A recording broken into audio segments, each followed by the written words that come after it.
Welcome students. आज हम समझेंगे कि मेजर ऑफ लोकेशन या सेंट्रल टेंडेंसी इसका क्या कंसेप्ट है और हम इसको क्यों इस्तेमाल करते हैं। ठीक है, एक एग्जांपल से इसको मैं समझाना चाहूँगा। इस तरह से है कि हमारे पास फ़र्ज़ करें आम लाइफ की बात है कि जिस वक्त हम मार्केट का सर्वे करते हैं, ठीक है, और प्राइस ऑफ जो वेजिटेबल्स हैं, या फ़र्ज़ करें यहाँ पे हम प्राइस ऑफ पोटैटो की बात करते हैं। ठीक है, अब आप देखते हैं कि हर शॉप पे आप जाते हैं और वहाँ पे आप देखते हैं कि पोटैटो की जो प्राइस है वो हर शॉप पे क्या जी डिफरेंट है।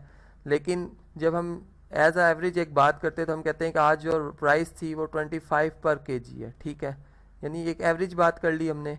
अब आप समझ गए होंगे कि जैसे प्राइसेस डिफरेंट फ्लक्चुएट करती हैं, लेकिन हमने एक एवरेज बात की।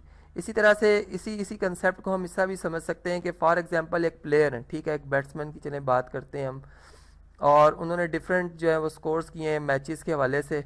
5 मैचेस खेले हैं, एक मैच में फ़र्ज़ करें उनका स्कोर 12 रहा है। ठीक है, नेक्स्ट मैच में उनका जो स्कोर है वो 25 रहा है। ठीक है, एक मैच में उनका स्कोर 40 रहा है। ठीक है, और इसी तरह से 50 है, और एक मैच में उनका 52 है। अब यहाँ पर हम इसी यानी इस डाटा की बेस पर मैं ये बात इस तरह से सेंट्रलाइज कर सकता हूँ, या इसकी सेंट्रल टेंडेंसी इस तरह से हो सकती है कि मैं कहूँगा कि इस बैट्समैन ने 2 मैचेस में 40 से कम स्कोर किया है और 2 मैचेस में 40 से ज़्यादा स्कोर किया। यानी 40 को मैं एक एज अ रेफरेंस पॉइंट यहाँ पर इस्तेमाल करते हुए ये बात मैं अपनी कन्वे करूँगा। ठीक है, या एक स्टूडेंट की अगर मैं बात करता हूँ, मैं कहता हूँ कि स्टूडेंट के यही अगर मार्क्स हों आउट ऑफ 55, ठीक है, एक टेस्ट हुआ 55 मार्क्स का था, या 60 चले मार्क्स का कर लेते हैं, तो उसमें हम ये कहते हैं कि स्टूडेंट ने 2 टेस्ट में जो है 40 से कम नंबर लिए हुए हैं। ठीक है, और 2 ही ऐसे टेस्ट है जिसमें उसने 40 से ज़्यादा मार्क्स लिए हुए हैं। ठीक है, 40 को एक स्टैंडर्ड रख दिया मैंने कि भाई 40 एक अच्छे मार्क्स हैं, तो उस हिसाब से मैंने कहा अभी 2 में उसने 40 से ज़्यादा मार्क्स लिए हुए और 2 टेस्ट में उसने 40 से कम मार्क्स लिए हुए हैं।